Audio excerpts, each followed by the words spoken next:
Nous entrions dans le vif du sujet.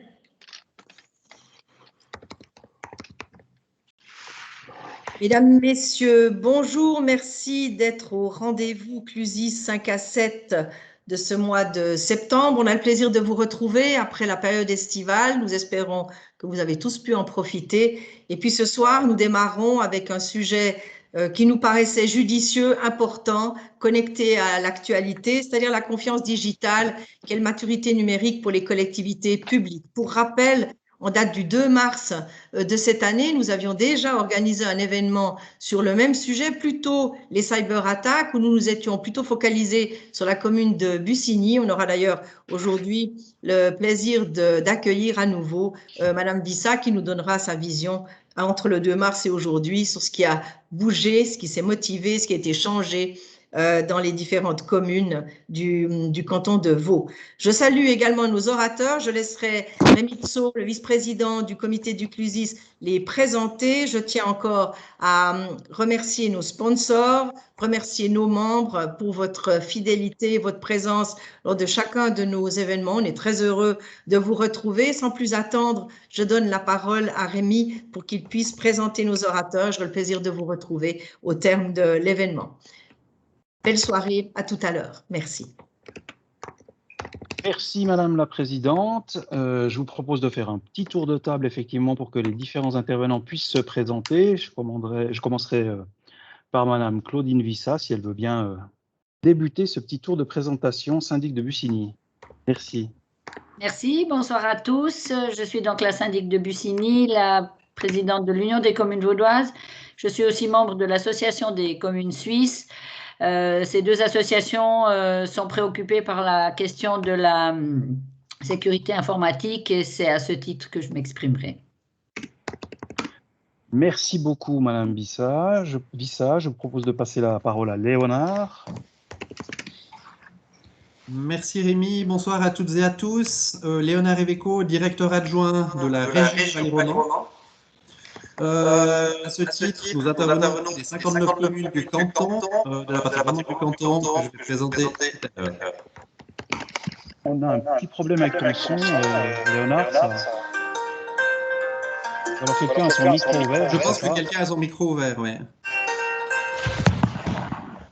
Est-ce que, Brigitte, tu peux fermer les micros de tout le monde? Tu as la moyen de faire ça? Merci. Léonard, on peut juste réessayer le son une fois, s'il te plaît? Test du son. Ouais, je pense que c'est mieux. Ça a l'air mieux. Parfait. Oui. Donc, on a compris que Léonard était directeur adjoint de l'antenne région Valais-Romand. Merci beaucoup. Je te repasserai la parole rapidement et je propose que Mathieu se présente rapidement également. Merci. Alors, bonsoir à tous. Donc, je m'appelle Mathieu Delala et je suis le coprésident du eGov Innovation Center.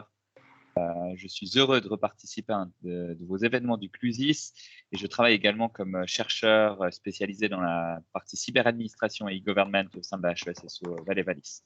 Et je vais vous parler d'un projet qu'on a pu développer qui s'appelle eGoveval un peu. Voilà, merci à vous trois. La thématique aujourd'hui, elle tourne autour de la confiance numérique auprès des autorités publiques. Et puis, on a 3 exemples ou 3 présentations qui ont été présentées par nos intervenants. Je propose à Léo de commencer, puisqu'il ne pourra malheureusement participer qu'à la première partie de cette session. Donc, Léo, je te passe volontiers la parole. Et puis, si vous avez des questions, je vous propose qu'on les prenne plutôt à la fin de l'intervention. Ou alors, utiliser le chat peut-être pour poser quelques questions. J'essaierai d'en reprendre quelques-unes. Merci Léo. Merci Rémi. Est-ce que c'est tout bon pour la présentation? C'est bon, ça apparaît. Superbe. Merci bien. Donc, merci déjà pour l'invitation, pour l'occasion qui nous est donnée ce soir de présenter un petit peu notre approche à la région Valais-Romand par rapport à cette digitalisation, notamment des communes, mais des autorités au sens large du terme. Je suis directeur adjoint de cette structure que je vais brièvement présenter un petit peu plus tard dans la présentation. Pour le lancement, je pars sur cette caricature bien connue de rien ne se perd, rien ne se crée, tout se digitalise, qui provient, sauf erreur, d'une demande du canton de Vaud auprès de Mix et Remix, et qui est un excellent exemple de ce qui se passe actuellement. Tout se digitalise, mais qu'est-ce qu'on fait des données, et notamment comment peut-on les protéger? Je vais introduire rapidement le sujet, je vais présenter ce que c'est l'antenne Région Valais-Romand pour le contexte, Et ensuite, nous allons parler de la stratégie mise en place ainsi que les développements futurs que nous attendons. Tout d'abord, commençons par la mise en contexte. Tout le monde connaît ce petit chaton. On a toutes et tous un ou une collègue qui a un jour cliqué sur une image du style, une image qu'elle adorait et qui a mené à des conséquences relativement désastreuses. On peut évidemment citer l'exemple très récent de Roll qui démontre que personne n'est à l'abri, aucune commune n'est à l'abri, évidemment, en particulier quand on parle de maturité digitale, comme on va le voir tout à l'heure.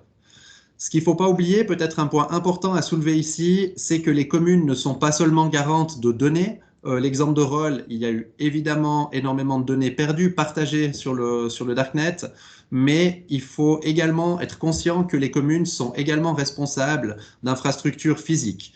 On parle par exemple d'infrastructures énergétiques, d'infrastructures de traitement de l'eau potable, de l'eau usée, etc.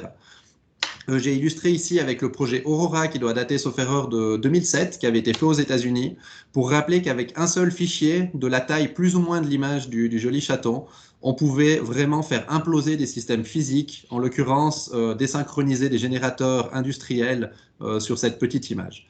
Les communes sont garantes de cette sécurité, se doivent de l'être, mais ne sont malheureusement, à l'heure actuelle, pas toujours à la hauteur de cette tâche, et c'est disons, ces performances que nous essayons d'améliorer un peu en mettant des forces en commun à l'échelle de toute une région. Pour nous, la cybersécurité, c'est évidemment une approche technique. C'est clair que ça demande des ingénieurs, ça demande des compétences, des prestataires externes qui connaissent vraiment bien leur travail, mais c'est surtout des sensibilités à développer, des formations à promulguer, des contrôles ponctuels à faire et quelque chose que l'on doit répéter encore et encore pour que ça rentre et que ce soit efficace. Le point principal de ce slide, c'est simplement que la vision de la région, c'est de créer une culture du numérique au sein des administrations, principalement au sein des administrations communales, culture qui, comme on va le voir tout à l'heure, manque encore clairement à l'heure actuelle. Pour commencer, peut-être quelques mots sur qui nous sommes. L'antenne Région Valais-Roman, c'est un nom qui est un petit peu long avec un acronyme ARVR qui ne parle pas forcément aux gens. C'est simplement l'association des 59 communes du Valais-Roman. Cette association, elle a décidé il y a presque une vingtaine d'années de mettre sur pied un organe opérationnel avec une petite structure. Nous sommes 13 collaborateurs et collaboratrices, des spécialistes dans divers domaines comme le territoire, la mobilité, l'énergie, l'économie et depuis récemment dans certains aspects liés à la digitalisation. Nous travaillons main dans la main avec les deux échelons, donc je parle des communes et du canton, et ça nous donne un petit peu l'avantage de pouvoir faire le lien entre ces deux domaines d'activité qui ne sont pas toujours 100% compatibles. Au canton, on travaille notamment avec les services de l'économie, du territoire, de la mobilité, mais pour aujourd'hui avec le service de l'administration numérique nouvellement créé au sein du canton du Valais. Comment ou pourquoi est-ce qu'une association de communes s'occupe de e-gov au sens large du terme, de digital plutôt? Plusieurs raisons pour cela. Donc ce qu'il faut savoir, c'est que nous avons un comité qui est notre conseil d'administration qui est composé de 8 présidents de communes représentant tous les districts et également du canton du Valais. Ces présidents de communes, dont les 4 présidents des villes que nous avons dans la partie romande du canton, ont vraiment évidemment les pieds dans le terrain et sont capables de nous valider ou au contraire de nous faire stopper des projets s'ils sentent qu'ils n'ont pas d'utilité réelle pour le concret, pour le terrain. Il y a un peu plus qu'une année, nous sommes arrivés vers le comité avec mon collègue de la direction pour leur présenter divers projets liés notamment à l'intelligence artificielle et à la valorisation des données dans le cadre du territoire. Ces projets ont été validés, mais le comité nous a demandé de creuser un petit peu plus sur cette thématique e-gov de cyberadministration, encore une fois au sens très large du terme. Étant donné que ça n'était pas forcément notre cœur métier, nous avons commencé par faire tout ce que toute entreprise devrait faire, c'est-à-dire essayer de comprendre le besoin client. Nous avons donc fait un sondage auprès des 59 communes pour savoir s'il y avait une légitimité ou non à ce que la région, une association de communes, s'occupe de cette thématique de cyberadministration. On a eu une excellente participation et quelques résultats que je vais tenter de présenter ci-après. Donc on a fait ce sondage plus ou moins en novembre de l'année dernière. Il a été ouvert pendant un peu plus qu'un mois auprès de toutes les administrations communales du Valais-Roman. C'était pas très long, il y avait une quinzaine de questions. J'avais coordonné ce sondage avec l'autre intervenant du jour, Mathieu Delalleuil, donc avec l'eGov Innovation Center, pour être sûr que ça réponde à des questions pratiques, à des questions qui pourraient nous permettre de construire une stratégie dans les mois qui suivraient. Première bonne surprise, vous l'avez vu précédemment, nous avons eu 40 communes qui ont répondu sur les 59 avec un taux de participation de près de 70%.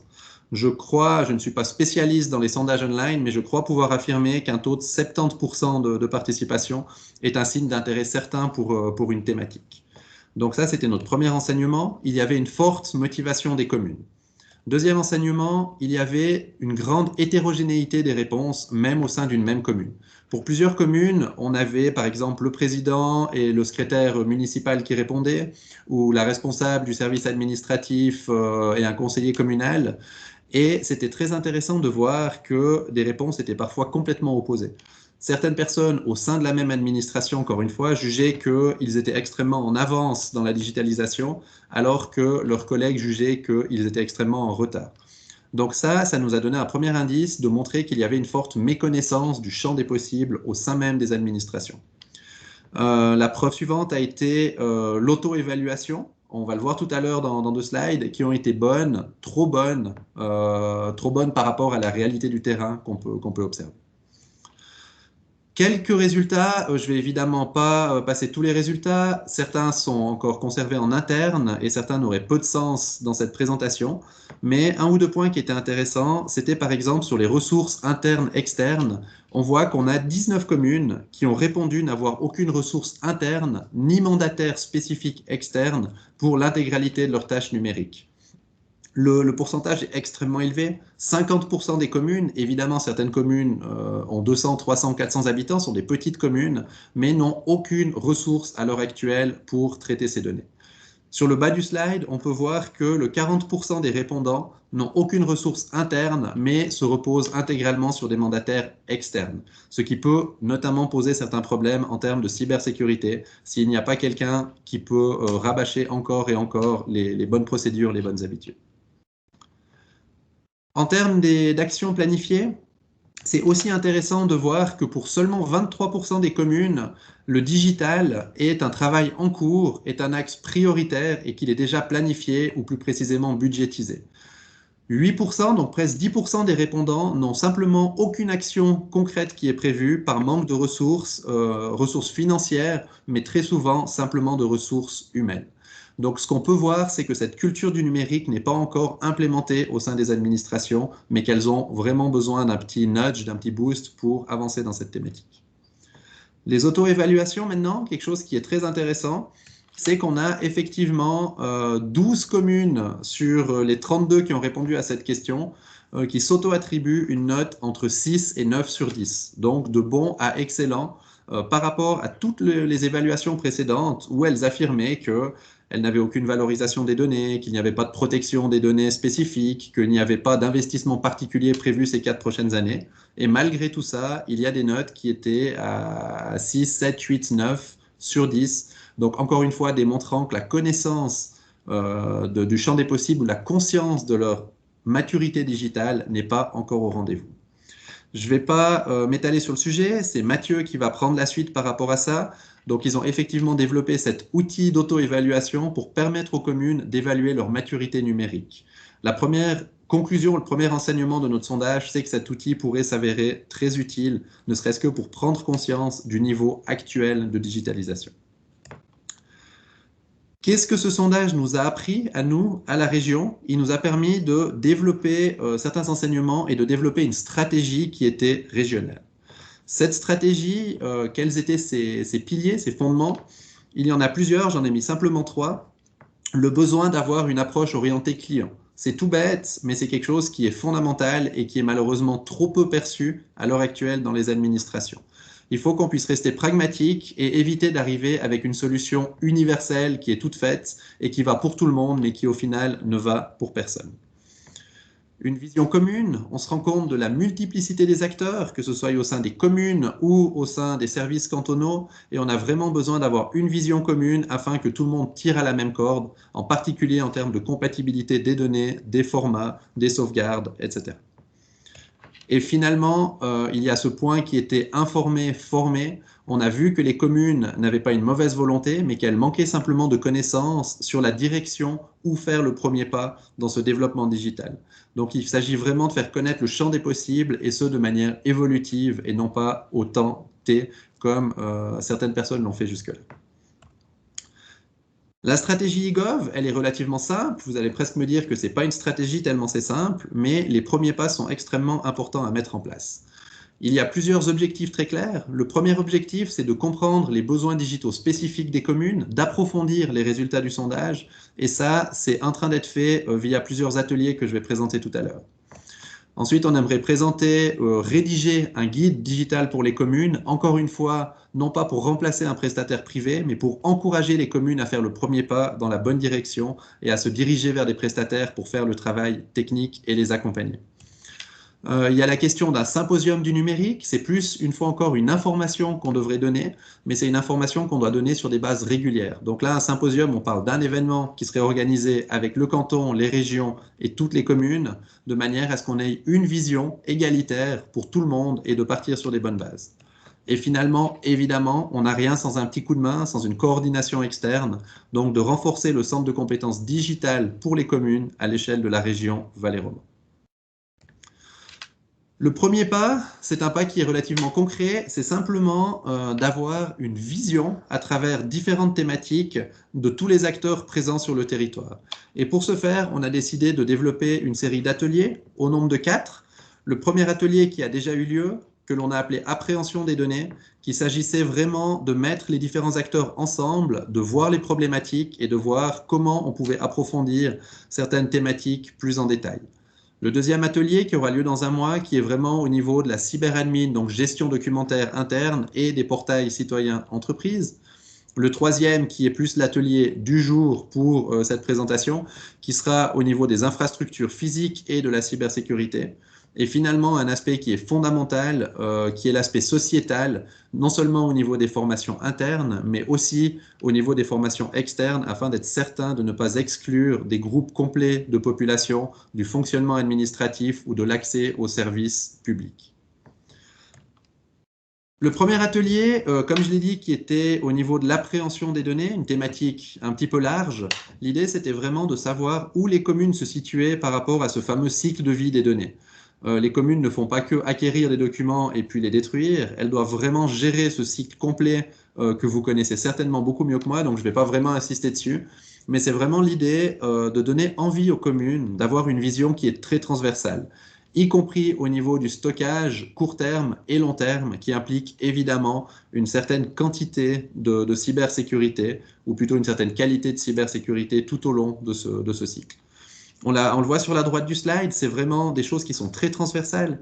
On parle de planification communale, de protection des données, de valorisation des données, si on les a, autant les valoriser, des technologies utilisées, des différents risques internes, externes, etc. Et toutes ces actions transversales se retrouveront à travers les ateliers suivants. Un point qui est extrêmement intéressant de noter, c'est on voit sur cette carte les différents participants à cet atelier. Au niveau des communes, on a les 4 villes du canton, représentées soit par des conseillers communaux, soit par des responsables du service informatique, ou alors par des secrétaires municipaux. Mais on a également des communes de toute taille et de toute altitude. On a des communes de montagne, on a des communes de plaine, des communes touristiques, des communes non touristiques. Au-delà de cette participation large des communes, on a également le canton qui participe, et je crois que le plus important, c'est vraiment ce lien entre ces deux formes de terrain que sont les communes et le canton. Au niveau du canton, on a le service cantonal de l'informatique, mais on a également l'office cantonal des statistiques et de la péréquation. On a l'archiviste cantonal qui soutient les communes dans leur développement des archives papier, mais également digitales. Et finalement, on a le service de l'administration numérique, de par son nouveau chef de service, qui participe également à ces ateliers. Quelques images d'illustration pour montrer l'ambiance qui règne. En haut à gauche, Mathieu, tu m'excuseras, c'est une image de notre prochain intervenant qui donnait un premier cours sur l'eGov au sens large. Et ce n'était pas forcément un cours ex cathedra, c'était vraiment une petite introduction de 3 experts différents, de 5 à 10 minutes, de manière à pouvoir laisser la place aux communes pour s'exprimer et puis mieux comprendre les besoins qu'elles attendaient. Ça a eu je dirais un écho extrêmement positif. On a tiré plusieurs enseignements. Donc je pense que le premier, c'était vraiment qu'une collaboration entre les échelons institutionnels était bienvenue, mais surtout qu'elle était absolument nécessaire. On a eu, je ne veux pas dire l'étonnement à l'échelle de la région, de voir que ces remarques provenaient en premier lieu du canton.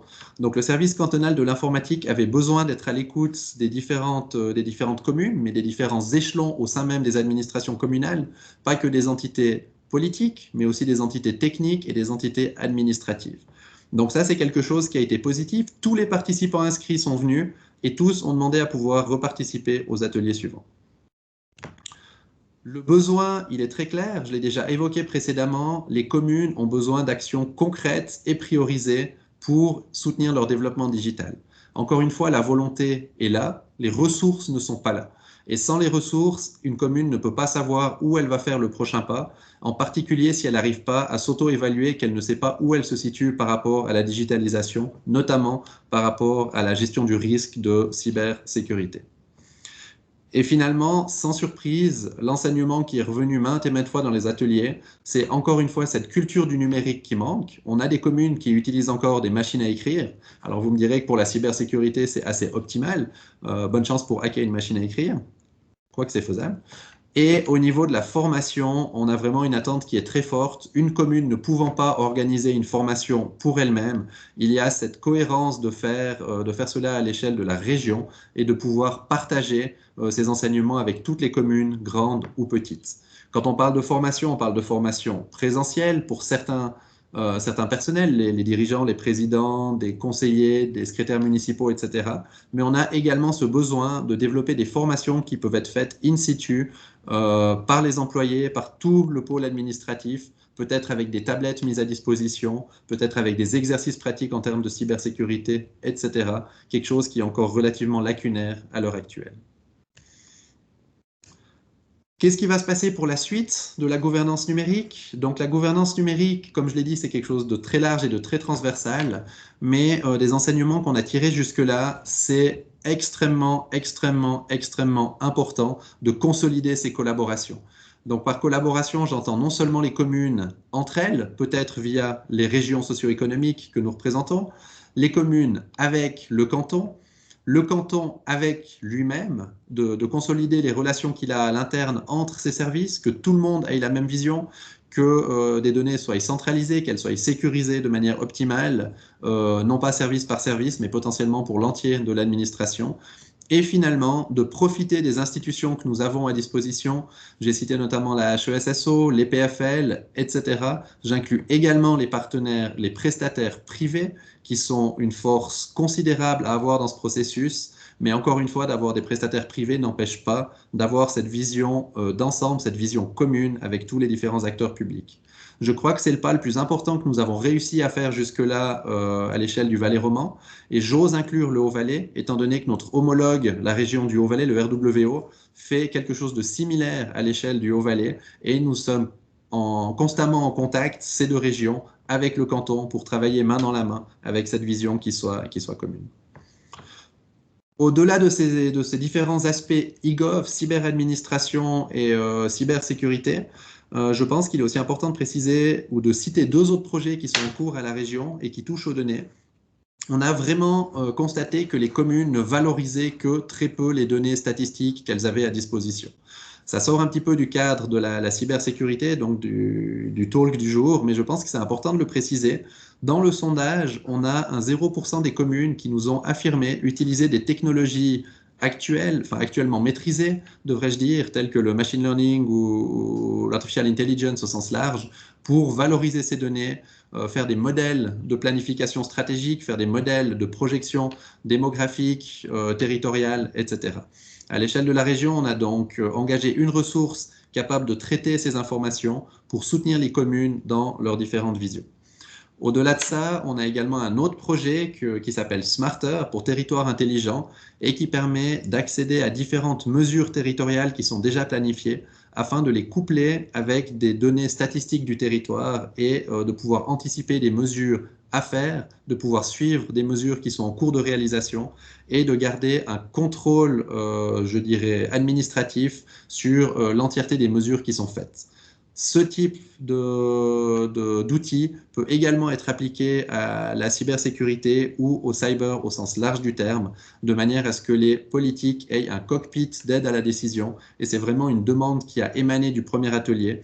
Et je crois qu'une commune ne pourra pas forcément le faire toute seule, en particulier les petites communes. Et le rôle des régions et des instituts et du canton sont vraiment de pouvoir soutenir ces différentes administrations dans ces différents développements. Voilà, en vous remerciant pour votre écoute attentive ou pas, j'ai pas pu vous voir malheureusement. Je me tiens évidemment à vos dispositions pour toute question. Merci beaucoup Léo, bravo en tout cas pour cette initiative de l'Antenne Valais. C'est magnifique d'avoir une structure qui permette d'accompagner et de développer des synergies dans ces différentes communes. Je prendrai les questions qui apparaîtront dans le chat, ou du moins une partie d'entre elles. J'en ai une première. Tu as beaucoup parlé d'approche client, de vision commune. Est-ce que, à un moment donné, tu as parlé de ton sondage auprès des administrations, est-ce qu'on a également sondé les citoyens, puisqu'on a une approche client? C'est une excellente question. Oui, les citoyens sont sondés. Ils sont d'ailleurs inclus dans les ateliers. Ils ne l'ont pas été dans le premier, étant donné que c'était surtout le but de mettre en place ou de mettre ensemble ces différentes institutions. Mais si je prends l'exemple du dernier atelier qui est sociétal, on a la volonté, d'ailleurs des contacts ont déjà été pris pour inclure par exemple Prosénectouté pour les personnes plus âgées, d'inclure des personnes malvoyantes pour l'inclusion au niveau de l'utilisation des sites, etc., etc. Et toutes ces thématiques, stratégies ou portails qui sont développés sont testés et vont continuer de l'être avec des citoyens lambda, avec des administrations, etc. Mais c'est une excellente question et c'est une remarque qui est très très pertinente et primordiale à intégrer.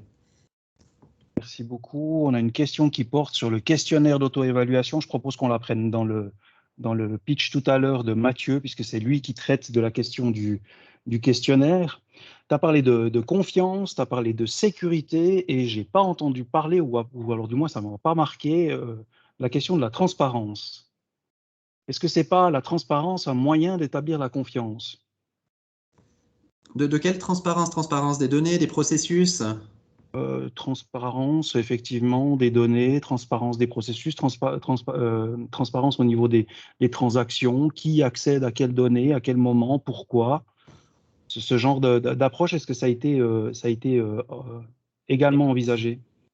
Alors, envisager, je crois que c'est un petit peu précoce pour le dire, mais ça a été considéré, notamment en travaillant ou en citant des exemples comme la blockchain qui a été mise en place en test dans le Jura et qui permet effectivement, sauf erreur, de vérifier qui accède à nos données, pourquoi, à quel moment, etc. Et je te rejoins tout à fait, je pense que cette transparence, elle va être complètement nécessaire dans le futur, mais comme je l'ai dit, j'avoue qu'on est peut-être un petit peu trop tôt dans le processus pour savoir à quel moment et de quelle manière on va l'impliquer très exactement. Merci. On a une question dans le chat qui nous demande, tu as parlé de formation et de sensibilisation. Est-ce que vous avez déjà précisé un petit peu les pistes de formation et de sensibilisation que vous allez mettre en œuvre ou que vous avez mis en œuvre? Non, alors comme on le disait, cette approche, elle est vraiment orientée sur les 4 ateliers qu'on a prévu de faire. Et avant de développer la suite de cette stratégie, on a vraiment envie d'aller jusqu'au bout de ces 4 ateliers.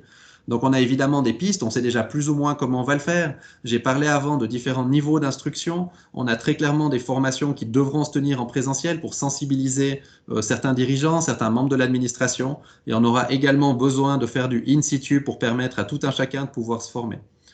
Peut-être un point qui est intéressant de relever ici. J'ai été plus ou moins choqué par les propos des communes qui m'expliquaient que même un apprenti qui venait de passer son CFC d'employé de commerce était complètement largué avec des outils comme Word ou Excel. Et là, on se rend compte du chemin qui reste à parcourir pour qu'une administration puisse être efficace. Et puis ça devra passer par des cours, mais qui seront quasiment permanents et qui devront être adaptés aux différentes thématiques et aux différents publics. Donc non, c'est encore trop tôt, encore une fois. On aimerait vraiment aller jusqu'au bout des ateliers pour définir exactement quels seront ces besoins de formation et sous quelle forme ils devront se faire.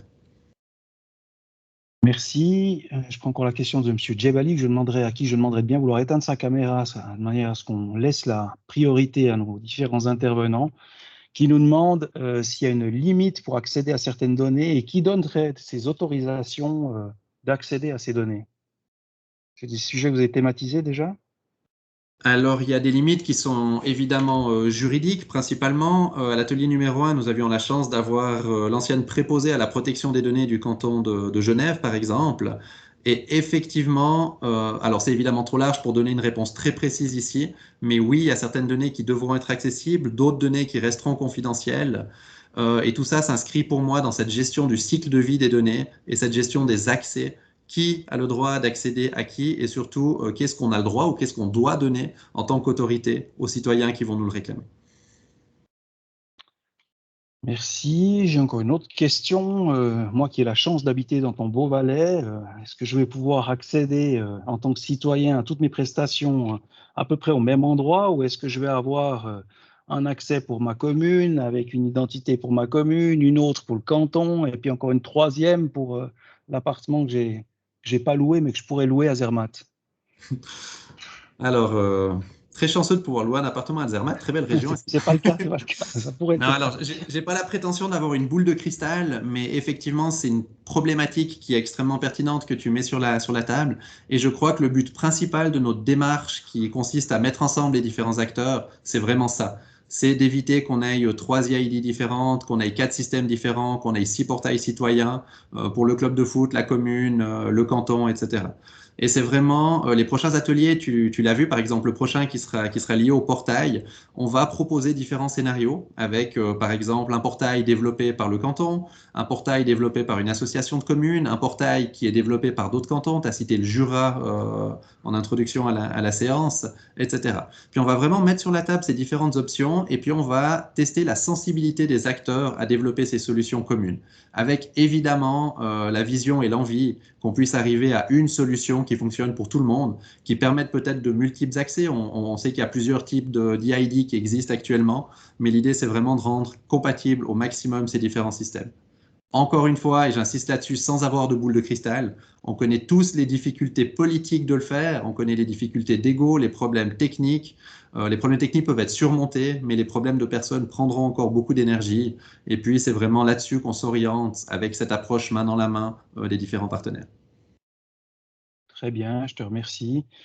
On a une question de Mme Rosenberg qui portait sur la question des données à caractère personnel qui étaient collectées. Je pense que dans l'état actuel, aujourd'hui, il n'y a pas de solution qui a été mise en place. Donc, dans l'état actuel, il n'y a pas de données qui sont collectées. C'est un projet qui sera, projet technique qui sera mis dans un deuxième temps. Et on a bien compris que vous alliez être très sensible à cette collecte et à cette gestion des données, leur archivage et leur gestion au sens large. Rémi, si tu me permets une minute pour répondre à cette question, on a certaines données qui sont collectées, par exemple, dans le cadre de la planification territoriale. Et même là, on a des limites qui sont déjà extrêmement claires et qui reprennent plus ou moins les directives de l'Office fédéral des statistiques, où on sait que par hectare, si on a moins de 3 points collectés de données, on ne peut pas les afficher. On doit être absolument sûr qu'on ne peut pas identifier un individu par rapport à des trajets, à des caractéristiques de mobilité, de planification territoriale, démographique, etc. Donc à ce niveau-là, on travaille déjà avec le préposé à la protection des données et on s'assure de faire des anonymisations, par exemple à l'échelle d'un quartier ou à l'échelle de villages dans des communes plus éparses. Donc c'est vraiment une thématique qui est clairement au centre de nos priorités, mais qui se construit, comme Rémi l'a dit, au fur et à mesure de l'avancée de la stratégie. Très bien. Alors, Madame Rosenberg me dit que j'ai mal compris la question, que ce n'était pas la question. Elle posait la question des communes. Au niveau des communes qu'elle a pris, est-ce que les communes ont une conscience finalement sur la nécessité et sur les difficultés de gestion de ces données? Alors, je ne me permettrai pas de me prononcer sur la conscience des communes, mais non, très clairement, il y a encore un énorme travail à faire, d'où la présence d'une spécialiste en protection des données à notre premier atelier, parce qu'on considérait vraiment cette thématique comme prioritaire, et on sait déjà que certaines des formations qu'on va devoir organiser seront une sensibilisation par rapport à la protection des données, un guide simple sur cette protection, et puis surtout, je reviens une fois de plus sur mon cycle de vie des données, mais la question de l'archivage et de la destruction des données est quelque chose qui, à mon sens, est très peu pris en compte, autant au niveau des administrations publiques que des entreprises privées à l'heure actuelle, en termes de gestion, de conservation des CV, des dossiers personnels, etc. etc. Et ça, c'est vraiment un travail de longue haleine qui devrait être commencé dans les mois et les années à venir. Je partage cette analyse sur le marché, cher ami Léo. En tout cas, merci beaucoup pour ton excellente présentation. C'était très clair. En tout cas, j'ai beaucoup apprécié. Je te remercie 1000 fois. On te remercie d'avoir pu participer. Je crois que tu dois malheureusement nous abandonner. Tout à fait. En tout cas, c'était très sympa. Je te souhaite une excellente soirée. Merci et merci pour vos questions. Et je propose de passer la parole à Mathieu, Mathieu Delaloy de League of Innovation Center, qui va nous parler de ce fameux outil d'analyse de maturité digitale au sein des administrations publiques. Tu as la parole, Mathieu. Merci beaucoup. Merci, Rémi. Bonsoir à tous. J'espère que vous m'entendez bien. Je n'ai pas la possibilité de vous voir ou de vous lire. Donc, je vous souhaite la bienvenue. Merci pour cette invitation. Donc, je suis ici pour vous présenter un outil d'auto-évaluation qui permet à toutes les communes suisses d'évaluer leur niveau de maturité numérique. Cet outil s'appelle eGovEval et il est porté et distribué. Il est sous la coordination du eGov Innovation Center. Il est le fruit d'un travail entre la HESSO Valais et l'entreprise de logiciels Adnovum, aussi avec la coordination de la Haute École de Neuchâtel, la Haute École de gestion ARC. Comme vous le savez, le numérique a une place prépondérante dans les milieux. On en parle depuis le début de cette conférence. C'est aussi le sujet de nombreuses interventions au sein du CLUSIS. C'est un domaine qui touche toutes les activités, sans épargner évidemment les administrations publiques. Là, je vous ai sorti quelques coupures de presse, entre autres un article, je ne sais pas si vous l'avez lu, de Micro Magazine de Marcel Salaté, qui est assez intéressant. Si ce n'est pas le cas, je vous invite à le lire. Il y a aussi 2-3 prises de conscience sur un retard qui serait assez flagrant au niveau des administrations. Ces dernières se développent dans un environnement assez complexe. Je l'illustre avec cette équation que peut-être certains d'entre vous ont déjà vue, qui est finalement en fait le résultat de notre environnement actuel en Suisse. Donc c'est un pays, 26 cantons et je crois à ce jour 2172 communes. Et tout ça, il faut essayer de l'uniformiser et tout ça, il faut essayer de fluidifier. Pourquoi? Parce qu'on est dans une situation où les attentes des citoyens sont très grandes. Rémi Tso l'a mentionné juste avant, en tant que citoyen, on s'attend à avoir des prestations qui soient rapides, qui soient simples, un contact simplifié avec son administration. En parallèle, les communes et les cantons se mettent ensemble, se rendent compte de ce retard-là et collaborent. Et ça, c'est un élément, je trouve, plutôt positif parce qu'on peut pointer du doigt un certain retard, comme je vous l'ai montré à travers les différents articles de presse. Mais il y a aussi une réalité et une prise de conscience. La preuve avec les différentes stratégies numériques que les cantons ont mis en place, surtout en Suisse romande, je peux en parler, je connais un petit peu la Suisse allemande, et la mise en place aussi de programmes opérationnels comme le fait entre autres l'antenne Région Valais, avec l'exemple que Léonard Iveco a fait précédemment. Il y a aussi une volonté politique, il y a une volonté au niveau opérationnel et il y a aussi une volonté au niveau des collaborateurs. Et ça, c'est des choses qu'on oublie, c'est que on a tendance un petit peu à caricaturer le fonctionnaire comme une personne qui est peut-être rigide, qui n'a pas tendance à vouloir bouger. Mais les différents sondages qu'on a pu faire au sein des administrations, entre autres sur des thématiques très évoluées comme l'intelligence artificielle, montrent que les collaborateurs ont tendance à vouloir, et collaboratrices ont tendance à vouloir s'ouvrir et sont prêts justement à essayer d'innover. Cette innovation se fait évidemment dans un cadre légal et c'est ce qui fait qu'il y a une certaine rigidité et on va dire le développement un peu plus en mode start-up, en mode lean development ou autre, qu'on peut retrouver plus facilement dans des entreprises privées et plus difficile à appliquer au sein d'une administration publique. Dans ce contexte, moi, je vous présente Daisy Cruz, qui est une étudiante, en fait, une ancienne étudiante qui a fait son bachelor et son master au sein de la HESSO et qui a travaillé, en fait, étroitement avec moi sur cette thématique de la transformation numérique. Elle en a fait son travail de master, qu'elle a terminé il y a déjà 2 ans, et elle a donc énormément travaillé sur ce sujet et essayé de trouver, en fait, une solution pour aider, en quelque sorte, ces communes afin de leur permettre, on va dire, de leur offrir une solution pour leur donner comme une carte pour savoir par où commencer. Parce que c'est un petit peu ce constat-là qu'on s'est fait au niveau des administrations communales, c'est qu'elles faisaient face à un certain défi, elles étaient conscientes de ça, elles souhaitaient collaborer, mais elles ne savaient pas par où commencer. C'est donc dans ce contexte-là, en fait, sur la base de son travail de master, que nous avons commencé en fait à faire évoluer ces recherches et les alimenter par, entre autres, différents travaux de recherche aussi à un certain niveau pour pouvoir aboutir à un outil un peu plus concret. Cette transformation numérique, on peut la schématiser de différentes façons. Je pense que vous en connaissez d'autres de schémas. Je trouve celui-ci assez intéressant, où en fait on retrouve comme un cube de différentes facettes. On retrouve en trétillé la partie légale et éthique, qui est finalement en fait le cadre dans lequel l'administration évolue. Et ce cadre-là peut évidemment évoluer sur la base d'ordonnances ou sur la base légale. Donc, il y a la possibilité, mais il est quand même relativement rigide. C'est pour ça qu'en fait, il est en trétillé. Et après, on retrouve ces différentes faces. On retrouve une partie au niveau stratégie, au niveau des directives qui sont mises en place au sein des administrations. C'est la première couche en bleu. Après, on retrouve une couche services et processus qui est essentielle. Et en dessous, on peut l'avoir dans l'autre sens, la partie infrastructure et technologie. On sait actuellement que ces administrations, en gros, ont tous les outils et toute l'infrastructure nécessaire pour bien évoluer. Elles commencent à avoir une conscience des services, du développement de nouveaux services, etc. Elles commencent également à numériser leurs processus, etc. Donc, c'est des choses qui commencent à bouger. Et au-dessus, en fait, c'est une couche qui est même un peu plus en avance, en tout cas pour certains cantons. On retrouve donc des stratégies cantonales et des directives qui sont faites aussi au niveau communal.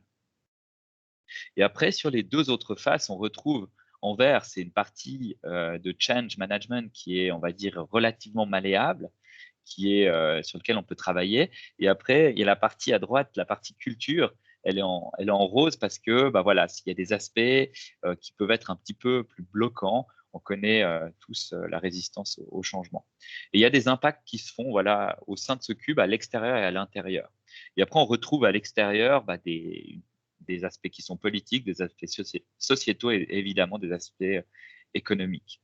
Donc voilà un petit peu comment on a abordé en fait cette transformation digitale au sein de notre approche avec entre autres Daisy et mes collègues. À la suite de ça, on a fait tout un travail sur la littérature scientifique, sur les recommandations, que ce soit au niveau européen. Entre autres, il y a différents travaux qui sont faits depuis 2008, entre autres avec le DICCOMP de l'Union européenne sur les compétences digitales nécessaires pour faire face à cette transformation numérique. Mais on s'est aussi appuyé sur d'autres recommandations au niveau scientifique. On s'est aussi basé sur les standards, que ce soit des standards ISO ou autres en matière de numérique, qui donnent d'excellentes bases en fait pour savoir par où commencer. Après, on s'est basé, on a traité beaucoup les stratégies, que ce soit au niveau de la Confédération, avec les stratégies entre autres de e-government suisse, que vous connaissez sans doute, et les stratégies cantonales.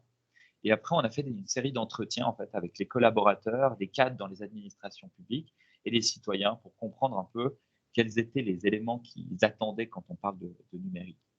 Et toute cette littérature, tout ce contenu en fait, nous a permis en fait de définir 7 axes différents. 7 axes qui sont justement mesurés à travers notre outil.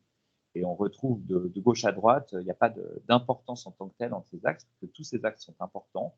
On retrouve cet aspect culture, donc, qui traite beaucoup l'aspect culture, traite de la partie humaine, de la partie aussi gestion des ressources au sein d'une administration, aussi l'aspect formation autour du personnel, donc savoir est-ce que il y a une volonté de la part des collaborateurs à se former, à aller de l'avant, est-ce qu'ils cherchent eux-mêmes une solution, toutes ces capacités qui sont, vous le savez, essentielles dans un monde numérique. Après, il y a un gros chapitre qui touche beaucoup, entre autres, le CLUSIS, c'est la partie infrastructure, données et sécurité. Ça, c'est un des piliers incontournables qui est également évalué dans notre outil. Après, on évalue la partie accompagnement et transition. Donc ça, c'est au final un petit peu à l'extérieur du cube. Donc c'est savoir dans quelle mesure, si on prend donc toujours, pas notre administration communale, est-ce qu'elle est aidée à une échelle cantonale? Est-ce qu'elle est accompagnée? Est-ce qu'il y a des budgets qui sont alloués? Est-ce qu'il y a des aides qui peuvent être faites par d'autres administrations? Après, on a l'aspect investissement. Donc, quand je parlais du budget, en fait, il est plus évalué dans cette partie-là. C'est de savoir est-ce que, au niveau du budget annuel, est-ce qu'il y a un budget qui est dédié à la transformation numérique?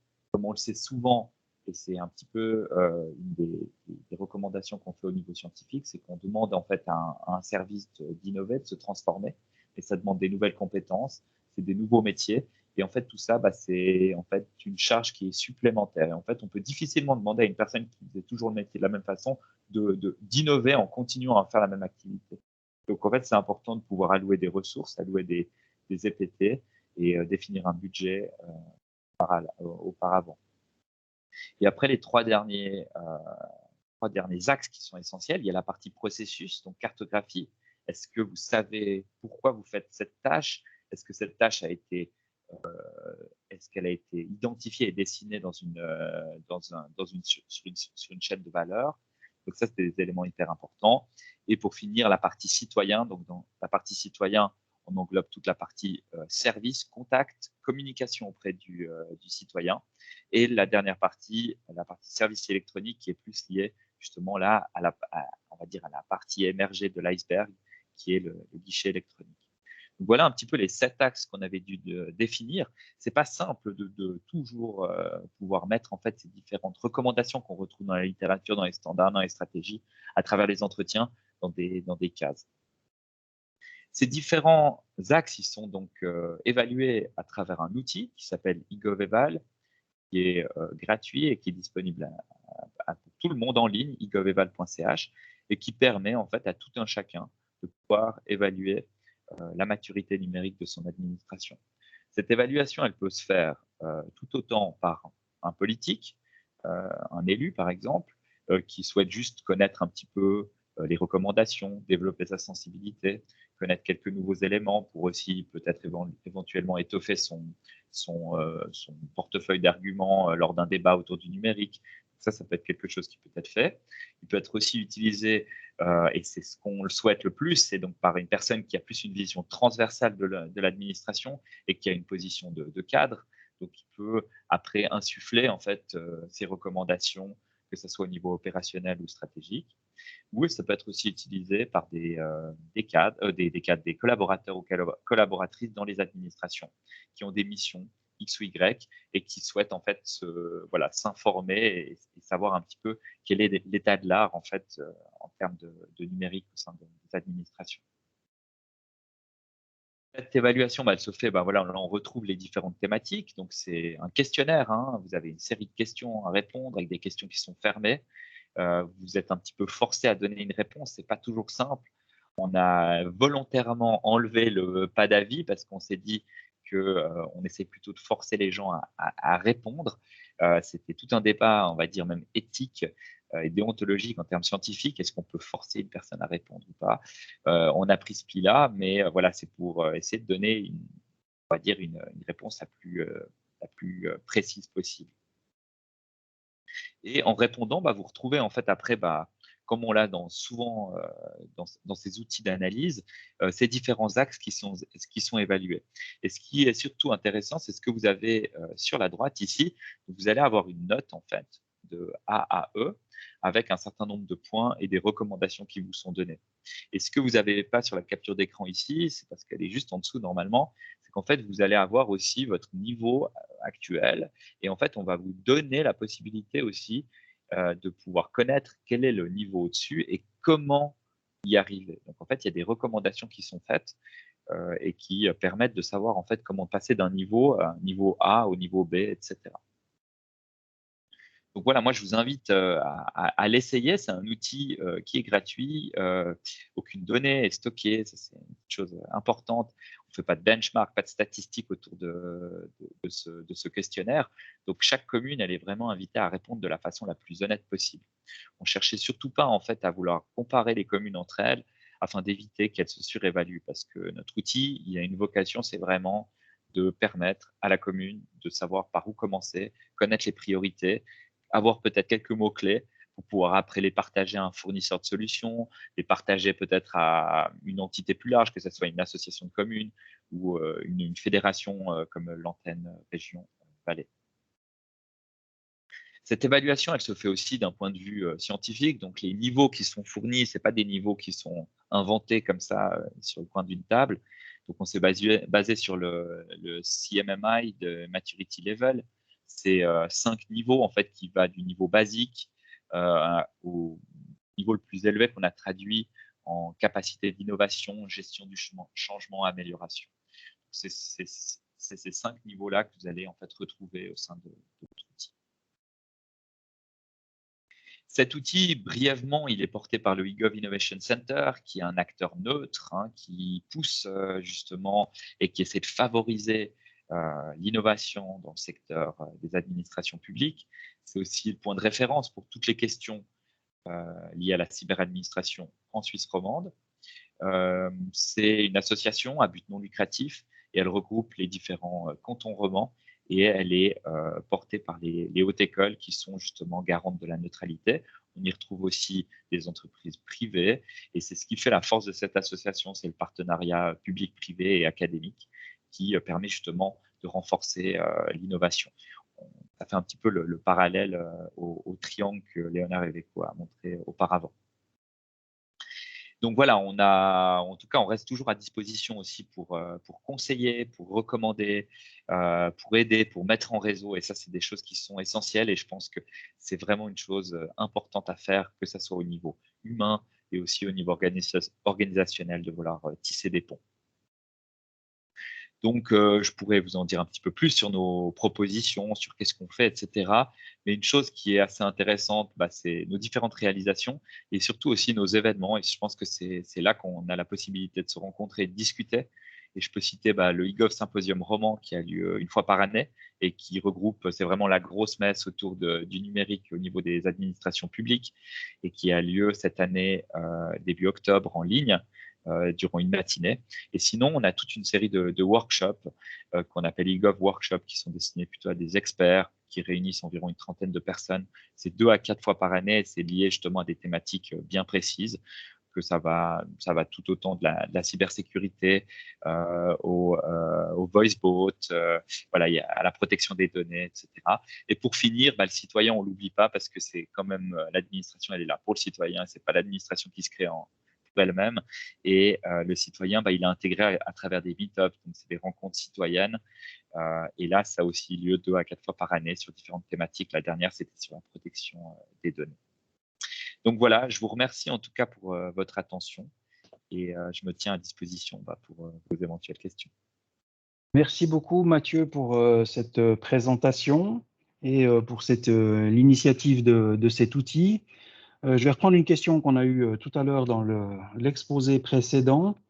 Tu as dit que finalement, vous aviez basé vos évaluations sur un certain nombre de référentiels tels qu'ISO et autres. Est-ce que pour les questions liées à la cybersec, vous vous êtes basé également sur ce type de référentiel? Si oui, lesquels? ISO, on me cite NIST, les SOC, etc. Et est-ce que vous avez intégré les questions du risque humain dans votre questionnaire? Alors, c'est une excellente question. Alors oui, on s'est plus basé sur ISO 27001, si je ne dis pas de bêtises.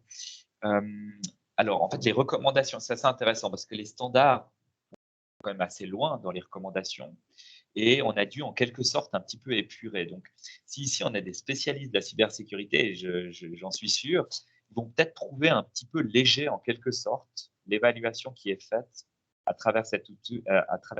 Et ça, c'est volontaire parce qu'en fait, on veut plus développer la sensibilité, en fait, pouvoir avoir des warnings qui signalent si vraiment il y a un retard qui est flagrant, mais on ne va pas faire une audit comme le ferait un cabinet d'audit sur des thématiques aussi précises que la cybersécurité. Donc, si je ne dis pas de bêtises, on s'est inspiré de ISO 27001. Par contre, ça a été, on va dire, assez léger l'intégration dans l'outil. Et la partie risque humain, elle est intégrée, surtout dans la partie culture, où en gros, on essaye d'évaluer dans quelle mesure le collaborateur ou la collaboratrice est sensible en fait à ces problématiques. Donc, on s'est attelé à cette question, à ce niveau-là. Merci beaucoup pour cette réponse. On a une question qui est un petit peu connexe. Finalement, on nous demande si cet outil d'évaluation de la maturité digitale pourrait être utilisé pour les entreprises, pour évaluer une entreprise. Alors, oui et non. Pourquoi? Parce que, en gros, on s'est inspiré d'autres outils qui existent pour les PME. il y en a plusieurs. Si vous êtes intéressé, n'hésitez pas à m'écrire. Moi, je peux vous en mettre, vous partager les ressources. Mais en fait, on a fait un énorme effort pour l'adapter au contexte d'une administration. Et il y aura beaucoup de questions qui sont en fait peut-être complètement indeed pour une personne au sein d'une administration, au sein d'une entreprise, mais qui est finalement pas si simple à répondre pour un fonctionnaire. Et donc, j'aurais tendance à dire, on s'est inspiré des questionnaires qui existent pour les PME, donc oui, mais par contre, elle est vraiment adaptée à un contexte légal lié aux administrations. Merci. J'ai une question qui fait appel à ta connaissance du monde e-gov plus largement. Ça fait des années que tu travailles et que tu étudies finalement ce contexte e-gov. La confiance dans tout ce qui est digital par l'État, elle est souvent pas très élevée. Hein, si on fait référence au projet d'e-voting, de l'IAID récemment, on se rend compte que ce qui est mis en place par l'administration suscite beaucoup de craintes et de soucis. À l'inverse, on constate que les gens, ils n'ont pas vraiment de crainte au travers des services des banques, par exemple, où ils ont leur argent. Comment t'expliques finalement qu'on a globalement confiance dans les services que proposent les banques et on n'a certainement rien de plus précieux que son argent et qu'on soit particulièrement sensible finalement sur ces questions liées aux administrations? Ils ne sont pas compétents ou qu'est-ce qui se passe? Alors, je pense qu'il y a plusieurs facteurs. Déjà, il y a des facteurs, il y a un retard flagrant au niveau de comment les administrations ont pris le pli du numérique, ce qui a favorisé une sorte de défiance. Les autres aspects, c'est une sorte de précipitation. Je pense que dans pas mal de décisions, elles ont été prises à la va-vite, la mise en place peut-être de démarches pas réfléchies, où on intégrait peu le citoyen, avec une méconnaissance aussi des processus, ce qui fait qu'en fait le résultat est pas convaincant. Et un exemple, je le dis souvent, c'est que si on a un mauvais questionnaire fait par une administration et on le met, ce mauvais questionnaire en ligne, ce sera un mauvais questionnaire en ligne fait par une administration. Et c'est un petit peu comme ça qu'on a abordé en fait le numérique au niveau des administrations. Et ce que j'essaye de dire, c'est d'essayer d'avoir cette transformation, elle doit être globale, elle doit être réfléchie, elle doit être portée aussi par des gens compétents.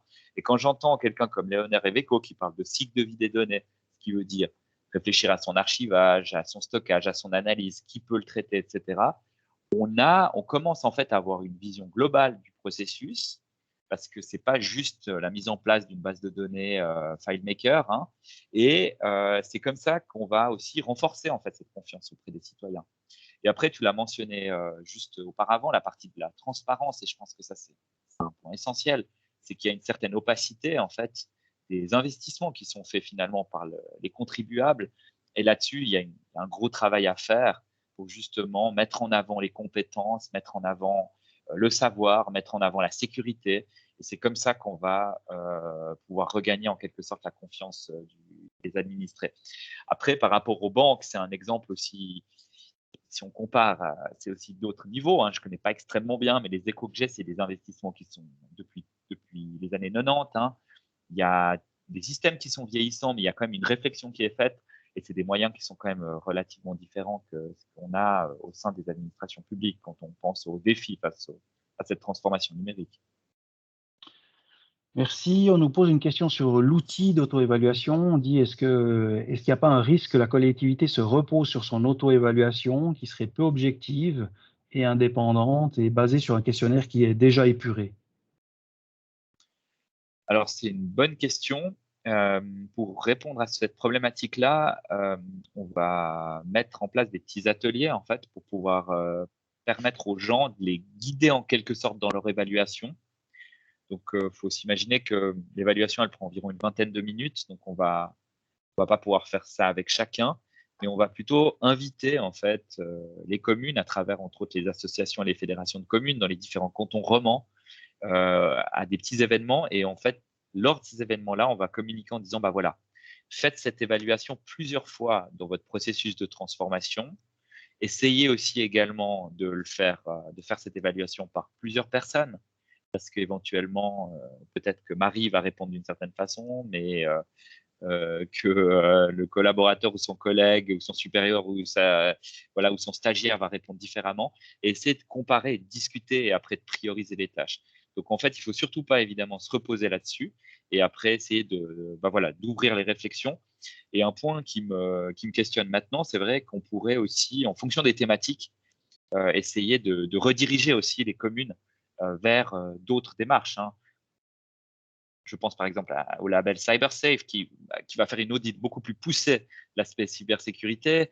Donc, on pourrait très bien inviter les administrations après à aller challenger certaines thématiques qui sont peut-être médiocres, entre guillemets, au niveau du questionnaire. Merci Mathieu. J'ai encore une dernière question. Est-ce que ton outil d'auto-évaluation, l'outil de League of Innovation Center, finalement intègre la question de la maturité, des questions inclusives? Il y a beaucoup de gens qui sont pas forcément aptes à pouvoir intégrer ces dimensions digitales. Et puis, est-ce que on intègre cette dimension-là également? Alors, la partie donc accessibilité numérique ou inclusion au sens large? Inclusion au sens large, je pensais plutôt. OK. Déjà, il y a une partie d'accessibilité qui est, vous allez rire, on va dire les cordonniers sont les plus mal chaussés, c'est que l'outil n'est pas encore responsive. Donc, en fait, il y aurait une mise à jour. Donc, ça, c'est déjà en termes d'accessibilité numérique. Il y a des travaux aussi qui doivent être faits, typiquement pour faciliter et adapter l'outil aux normes WCAG, etc. Donc, ça, c'est juste par rapport à l'accessibilité. Après, volontairement, on ne sait pas. Il y a des challenges en termes d'inclusion, de durabilité. Voilà, c'est des thèmes qu'on entend maintenant beaucoup. On s'est volontairement concentré sur la partie numérique et la partie numérique de l'administration publique. Donc, voilà, la partie égalité, on peut imaginer. Voilà, il y a beaucoup d'angles qu'on pourrait soumettre. Mais ça, c'est des aspects, on va dire, sociétaux qui sont très importants, qu'on sous-estime pas, mais qui ne sont pas complètement adressés à travers l'outil. Très bien, je te remercie beaucoup Mathieu pour toutes ces précieuses informations très claires. Je te propose de rester avec nous jusqu'à la fin, puisqu'on profitera encore peut-être de quelques questions à la fin si on a le temps. En tout cas, merci, bravo. Et je propose de passer la parole immédiatement à Madame la syndic de Bussigny, Madame Bissa, pour son exposé ou son explication sur sa démarche CyberSafe ou même plus globalement sur ces questions de transformation digitale ou digitalisation des communes, puisque vous avez la chance ou en tout cas le mérite d'agir à plein de niveaux différents. Voilà. Merci Madame Bissa. Merci. Alors, tout d'abord, je n'avais pas prévu de faire un grand exposé parce que je me basais sur les informations qui étaient données par mes deux préopinants, mais c'est volontiers que je dirais quelques mots et surtout que je répondrai à des questions des participants à l'Assemblée d'aujourd'hui. Donc, dans ce qui vient d'être évoqué par les deux personnes qui ont parlé, je ferai un peu la différence entre ce qui concerne la maturité numérique et aussi les outils qui sont à disposition pour permettre aux communes d'évaluer où elles en sont avec l'informatique, pour permettre aussi une certaine prise de conscience de ce qu'attendent les citoyens, de combien est-ce qu'il faut qu'on mette de choses à disposition pour qu'on corresponde vraiment à un service public. Et puis l'autre aspect, c'est plutôt l'aspect de la cybersécurité. Alors, j'ai noté 2-3 choses par rapport à la maturité numérique. Je connais évidemment mieux les communes vaudoises, mais un petit peu les autres communes de Suisse aussi. On peut dire que, de façon générale, il y a quand même une évolution assez forte qui se marque. Et même si l'estimation de mon préopinant était que la Suisse est extrêmement en retard. C'est aussi l'évaluation qu'en fait notamment Le Temps et d'autres médias.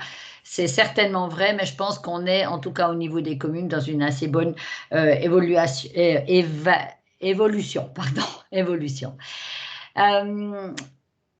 Ce qu'on peut constater par contre, c'est que c'est vrai, en tout cas par exemple au niveau du canton de Vaud, il y a très peu de coordination entre les communes. On a pour une partie des communes des mêmes fournisseurs, mais ça ne veut pas dire que pour autant on travaille ensemble. Il y a peu aussi d'échanges au niveau informatique et informatisation, numérisation entre le canton de Vaud, en tout cas, et les communes. Ce qui correspond aussi assez largement à notre fonctionnement fédéraliste et à ce que nous revendiquons aussi comme étant une question d'autonomie communale.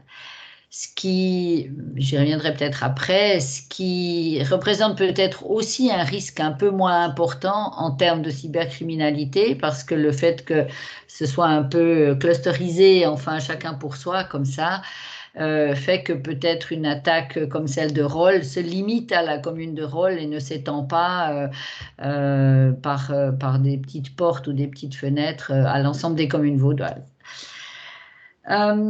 En ce qui concerne la cybercriminalité ou la cybersécurité, enfin on a les deux aspects. Évidemment, la question, elle est aujourd'hui sur le devant de la scène. Madame Perrin-Jacquet y a fait allusion avant, on a parlé de ça il y a quelques mois. C'était un sujet qui n'était pas forcément très, très actuel, qui intéressait moyennement mes collègues syndics ou présidents de communes. On avait au niveau de l'UCV, par exemple, organisé une soirée d'information liée à cette labellisation de CyberSafe. On a eu un succès très mitigé, je dirais, puisqu'on a eu entre 10 et 15 participants, alors que pour d'autres soirées d'information sur, au hasard, la péréquation, on a facilement 100 à 180 personnes. Donc, c'est juste pour donner un peu la comparaison. Aujourd'hui, évidemment, avec ce qui s'est passé, et surtout avec la médiatisation qu'il y a eu autour de l'événement de Rolle, la situation est très différente. On a de plus en plus de communes qui s'inquiètent de savoir quoi faire, comment faire et qui pourrait les aider. Donc, dans un tour de l'ensemble des communes que j'effectue actuellement pour aller parler à l'ensemble de mes collègues, traditionnellement on fait ça une fois par année, j'apporte aussi ce message que vraiment la cybersécurité, maintenant il faut absolument s'en occuper, qu'il y a un risque majeur, ça a été démontré, et surtout qu'il n'y a pas vraiment de remède. C'est surtout la prévention qu'il faut faire. Et voilà, on a évidemment de loin pas travaillé de la même façon que les Valaisans qui ont vraiment orienté leur travail sur cette question. Mais je pense qu'au niveau de l'association l'Union des communes vaudoises, ça va être un sujet qui va être de plus en plus traité. On vient de décider dans notre séance de comité d'aujourd'hui que nous allons ouvrir une session de formation sur cette question, que nous allons organiser aussi des soirées d'information, même si la précédente avait relativement peu de succès. On imagine que pour les suivantes, ça sera très, très différent. Alors voilà ce que je peux dire peut-être un peu en préliminaire. Par rapport à ce qui vient d'être dit aujourd'hui déjà dans cet atelier, mais je reste à disposition si vous avez des questions, c'est bien volontiers. Oui, merci Madame Vissa, vous avez été parmi les premières communes finalement à lancer cette réflexion, ou du moins cette préoccupation par rapport à la cybersécurité. Quel a été l'élément déclencheur finalement qui a fait que la commune de Bussigny se lance en précurseur comme ça? Je pourrais dire le hasard. C'est pas très porteur, mais en fait, non, c'est plutôt une position un peu en tant que président de l'Union des communes vaudoises. On cherchait des communes pilotes qui seraient d'accord de faire ça, et c'est à ce titre que j'ai dit ok, on pourrait lancer ma commune dans cette démarche qui était proposée par la Confédération, relayée par l'Association des communes suisses, puis par l'Union des communes vaudoises. Et alors après, j'ai eu la chance aussi d'avoir à l'interne de mon administration des personnes qui étaient prêtes à se lancer dans la démarche et surtout à la mener jusqu'au bout. Et ça, c'est évidemment un effet important. On parle beaucoup là de toutes ces procédures et de ces techniques informatiques, mais l'élément humain dans toutes ces choses-là est extrêmement important. Alors pour la labellisation, évidemment, il fallait qu'on puisse avoir des personnes qui y croient et puis qui aillent de l'avant et qui aillent jusqu'au bout. Alors il y a eu le soutien politique évidemment, mais après c'est aussi un travail en interne de l'administration. Et puis il y a le rôle aussi que joue l'ensemble des collaborateurs. Alors c'est probablement la même chose dans toute entreprise, mais en tout cas au niveau d'une commune, c'est extrêmement important que l'ensemble des collaborateurs soient sensibilisés, formés, informés pour qu'ils aient les bonnes réactions, les bonnes procédures, la bonne manière de travailler. Et j'en parlais aujourd'hui avec d'autres collègues, c'est souvent le plus gros problème. C'est que leurs collaborateurs ne savent pas les risques qu'ils prennent, les risques qu'ils font prendre à leur commune. Et c'est souvent par des petites erreurs d'une personne qu'une grosse catastrophe peut arriver. Vous avez développé un nouveau label. Pourquoi ce nouveau label et pourquoi pas partir sur ce qu'on a parlé tout à l'heure, ces normes typiquement ISO 27001 qu'est-ce qui a conduit finalement à la création de ce label? C'est quelque chose de plus adapté spécifiquement aux communes? Non, pas spécialement. En fait, c'est pas nous qu'on l'a créé, ce label. Il existe. Ce CyberSafe, c'est une association en fait à but non lucratif qui a été sélectionnée par la Confédération pour faire ces labellisations. Donc, c'est une collaboration qu'on a entamée avec eux qui est vraiment extrêmement intéressante. Donc, ces labellisations, c'est pas eux qui vont vous mettre en place les choses dont vous avez besoin, mais par contre, ils vont vous soumettre à la pression, c'est-à-dire qu'ils vont vous hacker de façon moins dangereuse que les vrais hackers, mais en fait, ils vont faire des attaques contre votre système, que ce soit au niveau hardware, que ce soit au niveau software, et puis ils vont lancer des mails pour essayer d'attraper le personnel, et tout ça va être évalué pour voir si vraiment on est sûr ou pas. Et si on ne l'est pas, il y a un certain nombre de choses à faire. Chez nous, ce n'était pas énorme. Il y avait par exemple quelques postes qui avaient des niveaux de Windows insuffisants qu'il a fallu mettre à jour. Donc des choses qu'on aurait dû faire de toute façon, mais dont on n'avait peut-être pas tout à fait conscience.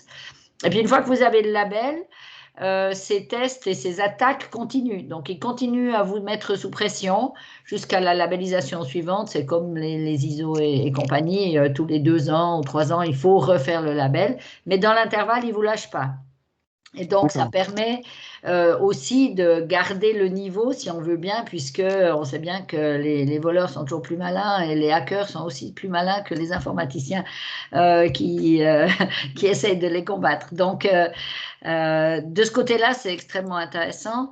Et ça n'a pas du tout la même orientation que ce qui vient de nous être présenté sur le e-gov, qui est plutôt un outil d'évaluation un peu général et qu'on fait en autonome. Alors que là, on est vraiment mis sous pression par ce label. Peut-être qu'il faut encore préciser que il y a pour le moment très peu de communes dans le canton de Vaud, et on est 2 à avoir obtenu le label maintenant, et il y en a, je ne sais plus exactement, entre 5 et 10 qui sont en train d'essayer d'y travailler. Vous n'êtes pas obligé d'être labellisé pour pouvoir être protégé. Et notamment dans les grandes communes de notre canton, j'ai parlé aussi avec des gens de Lausanne, par exemple, ils ont mis en place toute une série de choses. Ils ne se sont pas fait labelliser, mais ça ne veut pas dire qu'ils sont forcément extrêmement vulnérables parce qu'ils ont procédé par d'autres processus qui les protègent. Et c'est le cas de plusieurs des plus grandes communes, en tout cas de ce canton. On parlait tout à l'heure avec Léonard de la collaboration entre la commune, les communes et le canton, où il disait qu'ils avaient a priori réussi à mettre en place une bonne collaboration. Vous avez l'air de dire que c'est moins le cas finalement dans le canton de Vaud, alors que vous avez une DGNSI qui est particulièrement dynamique. Moi, je travaille avec, donc je sais que effectivement ils sont extrêmement performants, ils sont très avancés également sur les questions de sécurité. Est-ce que vous essayez de créer des ponts comme ça avec le canton, ou c'est même pas une volonté? Alors, pour le moment, on a eu 1 ou 2 séances, en effet, où le canton nous a sollicité pour participer. On n'a pas beaucoup avancé encore sur cette question. Je pense que le frein, il n'est pas tellement au niveau il n'est pas tellement au niveau technique ou au niveau informatique, il est probablement plutôt un peu au niveau politique, parce qu'on a des relations avec le canton de Vaud qui sont pas toujours très faciles, on va dire comme ça. D'où la petite pique sur la péréquation, c'est ça? Par exemple. Par exemple. Voilà, mais je sais qu'il y a des velléités. Je sais que voilà, il y avait eu quelques questions qui étaient en cours, mais pour être honnête, on a pas mal travaillé avec le canton sur la question de la numérisation dans les écoles, par exemple, hein, parce que vous savez que le canton de Vaud est très avancé ou veut être très avancé sur la question de l'enseignement numérique jusqu'au plus petit. Et là, évidemment, on a eu un certain nombre de questions et de débats qui forcément tournaient aussi autour du financement, parce que là derrière, il y a aussi toute cette question. En ce qui concerne l'informatisation des communes, on n'est pas encore très avancé. Disons dans la collaboration, hein, je dis bien. Oui, non, j'entends bien, j'entends bien. C'est une question que vous a posée notre présidente avant le début de cette conférence, mais que nos auditeurs n'ont pas entendue. Est-ce que ce label a renforcé la confiance des citoyens dans les services numériques de la commune? Comment vous percevez finalement la réaction de vos concitoyens avec cette question de label? Alors étonnamment, je pense que cette question de la labellisation, elle a pas mal intéressé mes collègues des autres communes et un peu les personnes qui sont un peu dans ce circuit-là. Le citoyen de Bussigny qui me croise, je trouve qu'il est plutôt un peu ironique. Il est plutôt un peu « Ah, bah, Madame Vissa, voilà, vous vous êtes protégée, c'est bon, là. » Donc, c'est plutôt un peu, voilà. Je pense qu'au niveau du citoyen, à part ceux qui sont actifs dans des domaines où ils vivent aussi la numérisation professionnellement, la sensibilité, elle n'est pas encore tout à fait là, hein. Et ce n'est pas étonnant qu'elle ne soit pas non plus tout à fait là dans les grémiums politiques de nos communes, parce que forcément, c'est aussi des citoyens et ils sont un peu représentatifs de la population. Et, alors bon, il y a des gens qui m'ont un peu félicité, mais la majorité des gens, c'est soit ils ignorent, soit voilà, ils se disent, bon, ben, elle a fait ça, c'est bien. D'accord. Je ne sais pas si on a des questions parmi le public. On a beaucoup de questions par rapport aux deux premières présentations. Est-ce qu'on a 2-3 questions qui pourraient nous arriver? Vous avez donc aujourd'hui, vous nous dites que vous êtes beaucoup sous pression par ce label qui vous sonde, qui vous contrôle finalement de manière régulière et continue. Est-ce que au-delà finalement de cette surveillance de votre infrastructure et de vos usages, est-ce que vous avez aussi mis en place des plans d'action finalement en fonction des différents risques qui pourraient survenir? Parce que je prends un des premiers problèmes qu'on constate à Rolle, au-delà d'avoir été craqué, c'est finalement la réaction n'a pas forcément été, ou du moins elle n'est pas perçue comme étant optimale, quoi. Et donc du coup, est-ce que vous avez également des plans d'action? Alors, c'est assez compliqué. On a vécu tous ensemble cette période de pandémie qui a fait que dans les communes, on a fait des plans d'action pour des fonctionnements dégradés dans toutes sortes de domaines, notamment à cause de cette question du Covid, qui nous a permis d'avoir une certaine structuration, disons, de nos services en disant voilà, en cas de difficulté, voilà comment est-ce qu'on va fonctionner, voilà quelles sont les tâches prioritaires à effectuer, voilà les personnes qui seront aptes à prendre des décisions ou pas. Donc de ce côté-là, on a des plans d'action, mais plutôt de façon un peu générale. Pour le moment, nous, on y réfléchit, mais on n'a pas encore vraiment élaboré un plan d'action spécifique pour la question de la sécurité informatique. Peut-être un peu parce qu'on se dit qu'on est un peu protégé par notre label, mais vous avez raison, c'est une question à laquelle il faut aussi qu'on pense, et notamment à la question de la communication. Parce que la question de la communication aujourd'hui, ce n'est pas encore tout à fait clair. Si je prends l'exemple de Rolle, s'il vaut mieux communiquer rapidement et de façon transparente ou pas. Moi, je connais plusieurs communes qui se sont fait hacker, qui n'en ont pas parlé. ça n'en a pas parlé, personne ne le sait, et puis la vie a repris comme avant. Donc, je ne suis pas convaincue que d'en parler, ça leur aurait vraiment été favorable. Donc, c'est une question qui, à mon avis, n'est pas encore vraiment résolue. Et La on peut question de peut-être... l'image, mais il y a les questions de l'éthique pour le citoyen. J'entends si demain il est victime d'attaques ciblées par des données qui auraient été volées à la commune et vous savez que ces données ont été volées et vous ne l'avez pas prévenu, ça pose quand même un problème. Vous ne pensez pas? Alors ça, là, sur cette question-là, vous avez raison. Mais les communes qui se sont fait hacker, elles n'ont pas forcément perdu de leurs données. Il y en a qui ont payé. Donc, il semblerait que ces hackers aient aussi un minimum d'éthique. Donc, quand on paye, ils respectent. Je ne sais pas si c'est vrai, mais c'est ce qu'on m'a dit. Vous risquez d'avoir des Euh, questions là tout d'un coup là. il y a aussi des situations où, en fait, c'est surtout l'informatique qui a été bloquée et où il a fallu remettre en place pour pouvoir revenir et où les données n'ont visiblement pas été volées. Donc, on parle de hacker, il y a énormément de situations très différentes là-dedans. Et puis après, il y a la dernière chose, c'est que ben, c'est comme Roll, à mon avis, ils ne savaient pas qu'elles avaient été volées, les données. Et avant qu'elles apparaissent, ils pensaient que ce n'était pas le cas. Donc ça, c'est aussi un peu compliqué. Ouais, j'imagine. Ouais.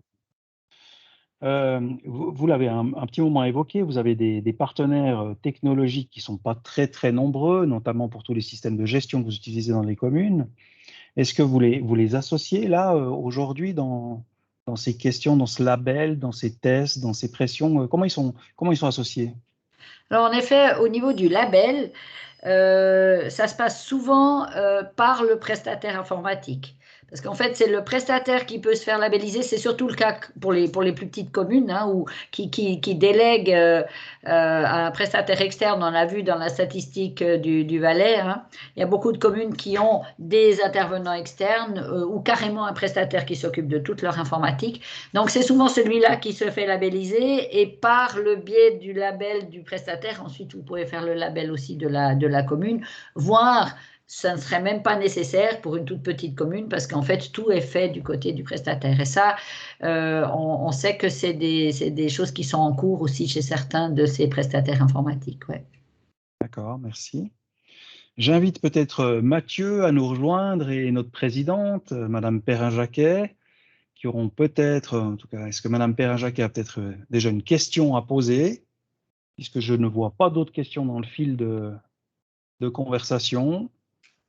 En tout cas, je tiens à remercier chacun et chacune déjà pour, non seulement pour l'animation de l'événement, mais en plus pour les prises de position. Moi, ce que je constate au vu des interventions de ce soir, c'est que chacun de son côté met en avant toute une série de processus pour améliorer la situation, pour rendre les personnes plus sensibles à ce qui se passe. Mais j'ai l'impression que c'est une usine à gaz quelque part avec des partenaires à des niveaux différents. Est-ce qu'ils arrivent tous à collaborer, à communiquer? C'est là où je pense qu'il y a effectivement encore un certain nombre d'éléments qui doivent être améliorés. Moi, ce que je ne peux que souhaiter aujourd'hui, c'est que l'outil que propose eGov soit utilisé dans les différentes collectivités publiques pour une analyse, mais que cette analyse, elle soit la plus transparente possible, la plus objective possible, de manière à ce qu'ensuite les communes mettent en application un certain nombre d'éléments.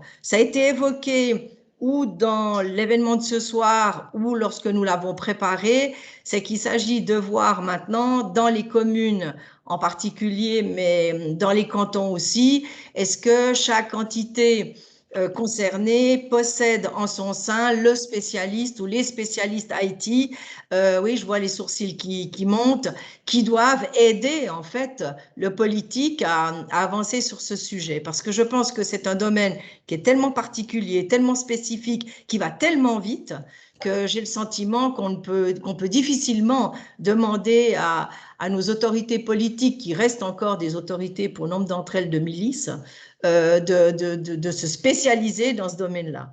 Et moi, je ne pourrais que souhaiter aujourd'hui, c'est qu'au travers de l'outil qui est proposé par eGov, avec cette analyse numérique et cette maturité, voir si elle existe, moi je souhaite que les collectivités publiques, les associations qui les représentent, mettent en place des stratégies pour engager les profils nécessaires. Je sais que ce sont des profils qui coûtent.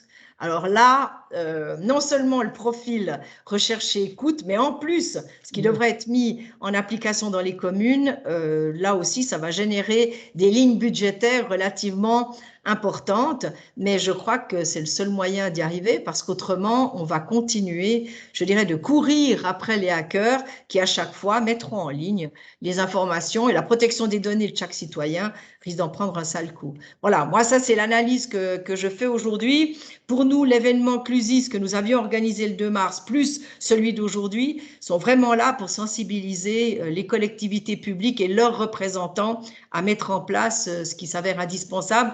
Je crois que le Clusis restera un interlocuteur pertinent pour rappeler ça, pour sensibiliser tout le monde. J'espère qu'on pourra une fois organiser un événement en présentiel de manière à avoir plus de monde, de pouvoir faire venir les personnes susceptibles de prendre encore plus en main ce dossier-là. Mais voilà l'analyse que je fais aujourd'hui. Rémi, je ne sais pas s'il y a d'autres questions qui sont encore venues en cours de route. Il n'y a pas d'autres questions qui sont revenues et je voulais rebondir sur ce que tu disais sur cet outil d'évaluation de la maturité digitale par l'IGOV et saluer également le travail que fait visiblement Madame Vissa au niveau de l'UCV pour sensibiliser maintenant ces communes à la question de la cybersec. Le Clusis, il a 20 ans, ça fait 20 ans qu'on essaye de sensibiliser les entreprises, les administrations publiques. 20 ou 30, combien il a? 30. 30, pardon, aïe mon Dieu, pardon. C'est gentil de nous laisser très jeunes, oui, mais on a déjà 30 ans. J'ai gagné 10 ans aussi, Yes. du coup. Oui, c'est vraiment ce travail de sensibilisation. On essaye de le faire depuis de nombreuses années, et puis on est content de voir que d'autres associations s'y mettent, qu'il y a une prise de conscience. Et en tout cas, merci pour ce travail, ce d'autant que vos élus et vos administrés sont également actifs dans les entreprises que nous essayons de soutenir en Suisse romande et qui doivent également, elles, être sensibilisées à cette question de cybersec. Voilà. En tout cas, merci à toutes et tous et je laisserai le mot de la fin à Sylvie pour clore cet atelier de ce soir. Merci beaucoup. En tout cas, je remercie Mathieu, je remercie Claudine Vissa, je remercie également notre intervenant valaisan qui était là tout à l'heure, qui a dû partir pour d'autres séances. Je vous remercie toutes et tous pour votre fidélité à nos événements. Nous, il y en aura un autre la semaine prochaine. Allez sur notre site, vous verrez de quoi il sera question dans une semaine, mais on se retrouve le 14, même heure, même lieu. À bientôt, profitez de l'été indien qui est devant nous et belle soirée à toutes et à tous. À bientôt, au revoir. Merci, au revoir, madame, au revoir. au revoir, messieurs. À Merci, bientôt. Au revoir, bonne soirée. À bientôt. Merci à tous. Bonne soirée.